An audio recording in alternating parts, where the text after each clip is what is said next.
Hello everyone, Shahbaz Chaudhary welcomes you all. आज की जो हमारी वीडियो है वो एफएसएसआई यानी food safety standard authority of India, भारतीय खाद्य संरक्षा और मानक प्राधिकरण पर है। इस वीडियो में आपको एफएसएसआई के बारे में सारी इंफॉर्मेशन प्रोवाइड की जाएगी by expert food technologist Shahbaz Chaudhary. क्या आपने कभी सोचा है कि 1.21 बिलियन यानी 121 करोड़ की आबादी वाले देश में फूड, जो कि एक बहुत इंपॉर्टेंट क्रिटिकल पैरामीटर है, उसके रेगुलेशन कौन करता है, उसके सेफ्टी का ध्यान कौन रखता है, इंडिया के फूड सेफ्टी इकोसिस्टम को कौन देखता है, फूड पे जो लाइसेंसेस होते हैं उनको कौन रेगुलेट करता है, फूड की इंपोर्ट, फूड की मैन्युफैक्चरिंग, फूड की सेल, डिस्ट्रीब्यूशन, सेफ्टी का कौन ध्यान रखता है। So the correct answer and the answer for this is FSSAI, food safety and standard authority of India. ये सारे काम करता है। फूड सेफ्टी और standard authority of India food को इंडिया के इकोसिस्टम में रेगुलेट कराता है।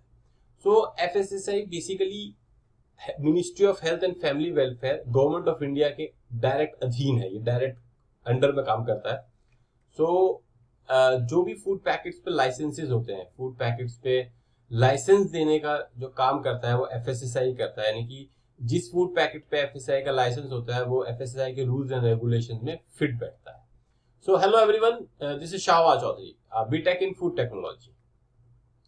कुछ इंपॉर्टेंट पॉइंट्स जो आपको जानने जरूरी हैं। FSSAI stand for food safety and standard authority of India. इसका हेडक्वार्टर दिल्ली में है। ये स्टैब्लिश हुआ था 2008 में, यानी कि फॉर्म हुआ था 5 सितंबर 2008 में, बट इट बिकेम ऑपरेशनल। ये काम करना कब से शुरू कर रहा था? 5 अगस्त 2011 से। ये direct ministry of health and family welfare के अंडर काम करता है। एंड एफएसएसआई जो आया था, जो किसके थ्रू एफएसएसआई आया था, वो एफएसएसआई एक्ट 2006 था। तो एफएसएसआई एक्ट 2006 के थ्रू एफएसएसआई आया था। एफएसएसआई का हेडक्वार्टर न्यू दिल्ली में स्थित है और इसका हेडक्वार्टर एफडीए भवन एफएसएसआई न्यू दिल्ली। एफएसएसआई के अपने 4 रीजनल ऑफिसेज हैं। हेडक्वार्टर दिल्ली में है और इसके अपने 4 रीजनल अदर ऑफिसेज भी हैं। These are located in Delhi, Kolkata, Mumbai and Chennai. ये एक स्टेटरी एंड ऑटोनॉमस बॉडी है। नाउ ये स्टेटरी एंड ऑटोनॉमस बॉडीज क्या होती हैं? बेसिकली बॉडीज कुछ टाइप्स की होती हैं, जैसे कॉन्स्टिट्यूशनल बॉडीज होती हैं, स्टेटरी बॉडीज होती हैं।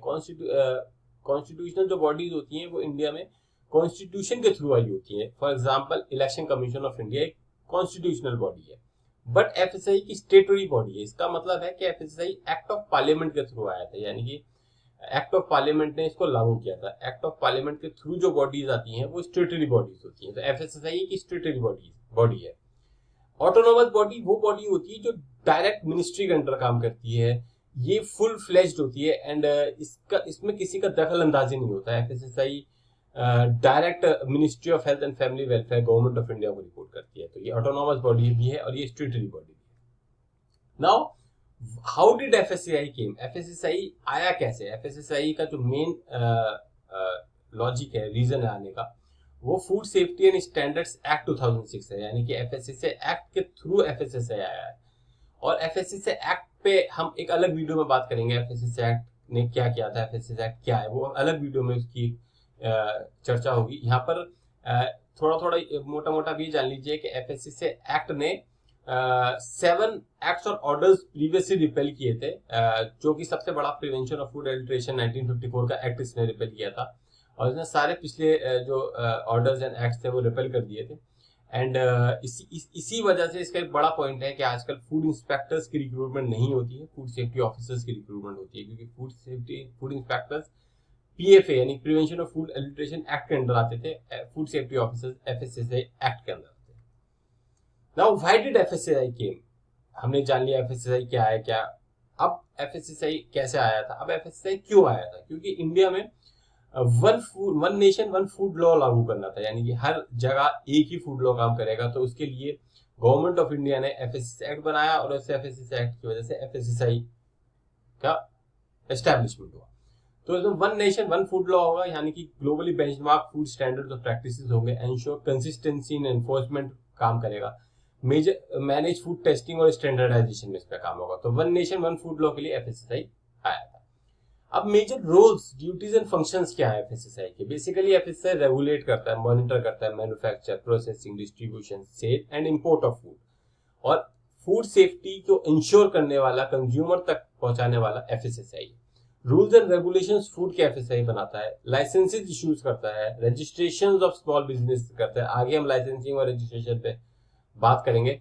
रेगुलेट करेगा फूड लॉज ऑफ इंडिया को, इंडिया में जो भी फूड लॉज बनते हैं उनको रेगुलेट करता है। Ensures food safety and FSSAI act को एनफोर्स कराने का काम through food safety officers FSSAI करता है। These are the वो जिस्ट था, these are the role of FSSAI, you can have a look on that.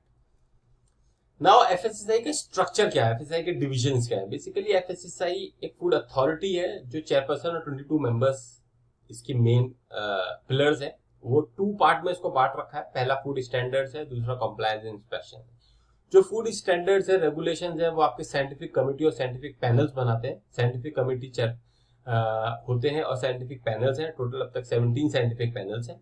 और कंप्लायंस इंस्पेक्शंस का काम जो करता है वो सेंट्रल एडवाइजरी कमेटी करती है, यानी कि जो भी देखरेख का काम है फूड अथॉरिटी का वो सेंट्रल एडवाइजरी कमेटी करेगी। कंप्लायंस इंस्पेक्शन का सारा काम सेंट्रल एडवाइजरी कमेटी देखती है, और जो भी थर्ड व्हील का काम है वो सेंट्रल एडवाइजरी कमेटी करती है। स्टेट और एफएसएसआई के बीच में कोऑर्डिनेशन, मिनिस्ट्री और एफएसएसआई के बीच में कोऑर्डिनेशन का काम सेंट्रल एडवाइजरी कमेटी करती है। एफएसएसआई 11 डिविजन्स में काम करता है। वो डिविजन्स हैं standard division, regulation division, regulatory division, quality, human resource, finance, imports, risk assessment, FSMS and general administration and legal division. Now very important thing, FSSAI का जो मेजर फूड सेफ्टी के related काम है वो लाइसेंस की distribution, registration की distribution का है। यानी कि 14 डिजिट का जो आप फूड पैकेट पर लाइसेंस देखते हैं वो बहुत ज्यादा क्रिटिकल होता है फूड सेफ्टी के पैरामीटर्स पे, क्योंकि जो फूड पैकेट्स फूड सेफ्टी और फूड रेगुलेशन और एफएसआई के रेगुलेशन पे खरे उतरते हैं उन्हीं को ये लाइसेंस दिया जाता है। नाउ बेसिकली 2 तरह के एफएसआई लाइसेंसिंग पे काम करता है। पहला रजिस्ट्रेशन होता है, दूसरा लाइसेंस होता है। हम इसकी कंप्लीट डिटेलिंग आगे जाएंगे। पहला आता है एफएसआई रजिस्ट्रेशन, यानी कि ये रजिस्ट्रेशन उन लोगों के लिए होता है जो 12 लाख से जिनका टर्नओवर नीचे होता है, 12 लाख पर एनम से जिनका टर्नओवर कम होगा, उनको एफएसआई का रजिस्ट्रेशन कराना पड़ेगा। यानी कि पेटी फूड बिजनेसेस, यानी कि जो चॉल्स लगाते हैं, स्टॉल्स लगाते हैं, छोटे शॉप ओनर्स हैं फूड के, उनको एफएसआई का रजिस्ट्रेशन लेना पड़ता है। तो एफपीओ का रजिस्ट्रेशन खाली फूड पेटी फूड बिजनेस मैन्युफैक्चरर्स और ऑपरेटर्स के लिए, और ये 12 लाख पर एनम जिनके टर्नओवर लेस है उनके लिए होता है। दूसरा आता है state license. State license basically state के फूड सेफ्टी ऑफिसर्स इशू करते हैं। ये लाइसेंस होता है और ये 12 लाख और 20 करोड़ के बीच में जिनका टर्नओवर होता है कंपनी का, जिनको मीडियम फूड बिजनेसेस कहते हैं, स्टेट लाइसेंस उनको दिया जाता है और ये स्टेट के फूड सेफ्टी ऑफिसर्स देते हैं। Central licenses basically large food businesses को दिया जाता है जिनका टर्नओवर 20 करोड़ से ऊपर है, या जो फूड इंपोर्ट और एक्सपोर्ट में काम करते हैं, या जो central government establishment such as railways, airports, sea ports, defence और मेजर प्रेमिसेस में काम करते हैं, गवर्नमेंट एस्टेब्लिशमेंट काम करते हैं, उनको सेंट्रल लाइसेंस दिया जाता है। सेंट्रल लाइसेंस देने का काम सेंट्रल फूड सेफ्टी ऑफिसर्स करते हैं। Central food safety officers FSI के ऑफिसर्स। नाउ एफएसएसआई लाइसेंसेस दे दिया। एफएसएसआई जब फूड को रेगुलेट करेगा, उनकी टेस्टिंग एक बड़ा पैरामीटर होता है। जब फूड की को हम सेफ्टी का ध्यान रखते हैं तो फूड सेफ्टी का सबसे बड़ा पैरामीटर होता है फूड लेबोरेटरीज, यानी कि फूड कहाँ टेस्ट होता है एफएसआई का। एफएसआई की खुद की लेबोरेटरीज बहुत कम है, 4 food national food laboratories FSI खुद की। अदरवाइज जो एफएसआई की लेबोरेटरीज है वो प्राइमरी फूड लेबोरेटरीज है, रेफरल फूड लेबोरेटरीज है, नेशनल रेफरेंस लेबोरेटरीज है। प्राइमरी फूड लेबोरेटरीज जो है वो एनएबीएल यानी कि national accreditation board for testing and calibration laboratories से एक्रेडिटेड होती है। ये एफएसआई से एक्रेडिटेड होती है, यानी कि फूड टेस्टिंग का ये काम कर सकती है। रेफरल फूड लेबोरेटरीज होती हैं जो एनालिसिस ऑफ अपील सैंपल्स में काम करती है, यानी कि जो एफपीओ अपील करता है कि ये आपने गलत करवाया है तो उसका जो दूसरा टेस्टिंग होती है वो रेफरल लेबोरेटरीज में होती है। और referral laboratories national food laboratories भी रेफरल लेबोरेटरीज में ही अंडर आती है, और presently there are 20 referral food laboratories.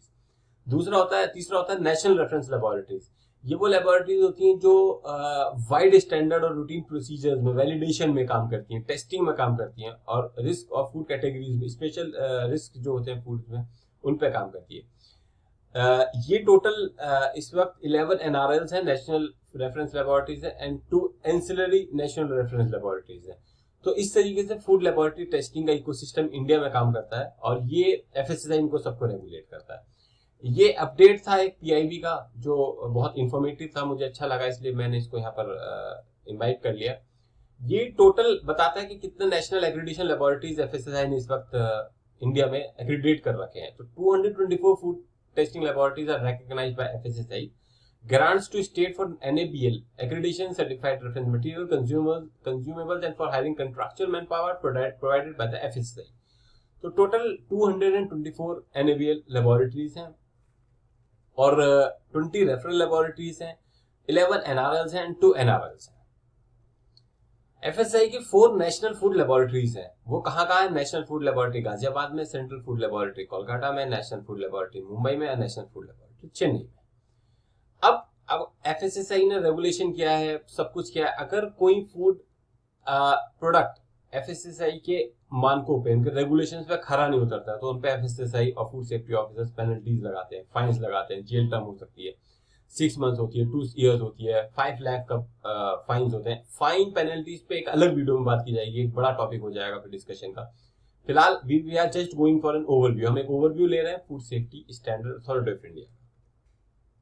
अब FSSAI ने बहुत काम रेगुलेशन में किया है, बहुत काम लाइसेंसिंग में किया है, बहुत काम टेस्टिंग और एनालिसिस में किया है, बट FSSAI के अपने इनिशिएटिव भी होते हैं। FSSAI एक गुड फ्रेंड की तरह भी काम करता है कि FSSAI कंज्यूमर्स के लिए कौन कौन से एफबीओस के लिए, सस्टेनेबल इनिशिएटिव्स के लिए कौन कौन से काम करता है। तो पहला वो सप्लाई साइड इनिशिएटिव के लिए training and capacity building for stock, food safety training and certification पे काम करता है। फॉर स्टैक उसका एक अपना इनिशिएटिव है, और सर्टिफिकेशन के काम करने में वो क्लस्टर सर्टिफिकेशन पे काम करता है।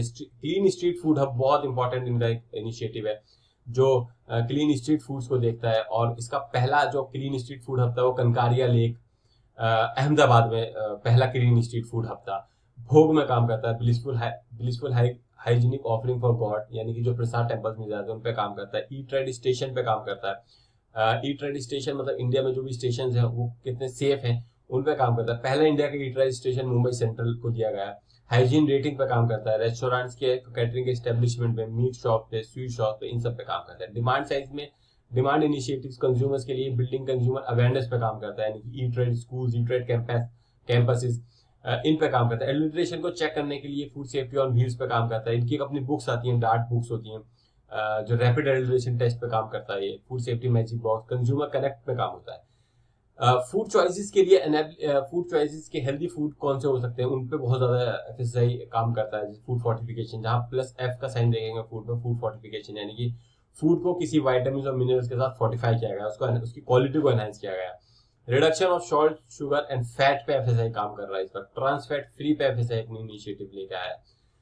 FSSAI sustainable development, sustainable initiatives को बहुत तरजीह देता है, यानी कि सस्टेनेबल इनिशिएटिव वो इनिशिएटिव होते हैं कि मौजूदा डिमांड को देखते हुए और आगे फ्यूचर जनरेशन के लिए वो कितने सस्टेनेबल है, कितने हम उनको यूज कर सकते हैं ताकि वो फ्यूचर जनरेशन के लिए भी अवेलेबल है, तो उसको सस्टेनेबल इनिशिएटिव कहा जाता है। उसका एक बड़ा एग्जाम्पल जैविक भारत है, यानी कि अगर लोगो आपको फूड पे दिखता है जैविक भारत का, तो ऑर्गेनिक फूड का लोगो होता है। ऑर्गेनिक फूड की मैन्युफैक्चरिंग उसमें हुई होती है। सेफ फूड, शेयर फूड पे बहुत बड़ा काम कर रहा है इस पर FSSAI, यानी कि जो फूड वेस्ट होता है उसको कैसे हम जो टारगेटेड ऑडियंस है उनको पहुंचा सकते हैं, जो रिक्वायर्ड फूड जिनको जरूरत है उनको पहुंचा सकते हैं। Safe and sustainable packaging food पे काम कर रहा है। रूको पे बहुत इंपॉर्टेंट FSSAI काम कर रहा है, लाइक रीयूज्ड कुकिंग ऑयल, जो कुकिंग ऑयल बच जाता है उनको कैसे रीयूज करा जाता है, उस पर FSSAI अपनी इनिशिएटिव्स काम करता है। तो FSSAI रेगुलेट भी करता है, FSSAI लाइसेंस भी देता है, FSSAI फूड सेफ्टी का ध्यान भी रखता है, FSSAI फूड सेफ्टी के इनिशिएटिव्स भी इंप्लीमेंट करता है। तो FSSAI is a good friend of hours. So I tried to give you a good insight about FSSAI food safety के बारे में। मैंने आपको कंप्लीट इन्फॉर्मेशन दी है इस वीडियो में। So if you have reached this time span of this video, तो आप इस वीडियो को सब्सक्राइब कर लें and you will get good informative videos like this. And if you are liking my videos, do subscribe जरूर करें, like जरूर करें, शेयर जरूर करें ऑडियंस को, ताकि FSSAI के बारे में काफी लोगों को पता लगे, FSSAI के लाइसेंस के बारे में काफी लोगों को पता लगे। So do subscribe to my YouTube channel and